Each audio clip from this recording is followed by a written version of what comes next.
Hello friends, D.ed first ఇయర్కి సంబంధించినటువంటి మరొక ఇంపార్టెంట్ క్వశ్చన్ని ప్రీవియస్ ఎగ్జామ్లో ఇచ్చి చూద్దాం. అది ఏంటంటే, నిత్య జీవిత గణితానికి మరియు పాఠశాల గణితానికి మధ్య గల భేదాన్ని తెలపండి.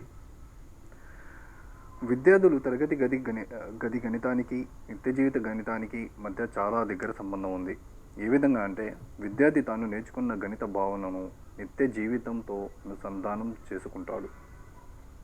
విద్యార్థులు పాఠశాల గణిత భావనలు అయిన సంఖ్యలు, చతుర్విధ ప్రక్రియలు, సంబంధించిన భావనలు, కొలతలు, అమరికలు మొదలైన అంశాల పట్ల పెంపొందించుకున్న పరిజ్ఞానాన్ని విద్యార్థి తన నిత్య జీవితంలో ఎదురయ్యే సమస్యలను సాధనకు ఉపయోగించుకుంటాడు.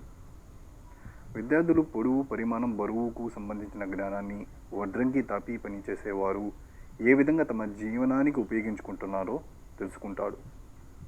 విద్యార్థులు పాఠశాలలో నేర్చుకున్న కాలం పాఠంను తమ నిజ జీవితానికి అన్వయించుకొని సమయానుకూలంగా పనులు చేయడానికి ఇష్టపడతారు.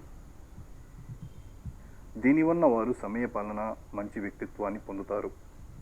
చతుర్విధ ప్రక్రియకు సంబంధించిన భావనలు రోజువారీ పనులలో ఉండే సమస్యలను సాధించడానికి ఉపయోగించుకుంటారు.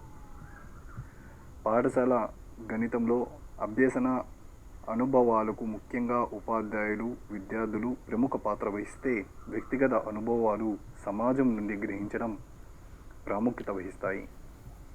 పాఠశాల గణితంలో కొన్ని అంశాలు పై తరగతులకు ఉపయోగపడతాయి, కానీ నిత్య జీవితంలో అలా చెప్పలేం. పాఠశాలలో క్రమంగా నేర్చుకున్న అంశాలు నిత్య జీవితంలో అలా క్రమంలో వినియోగిస్తాము అని చెప్పలేము.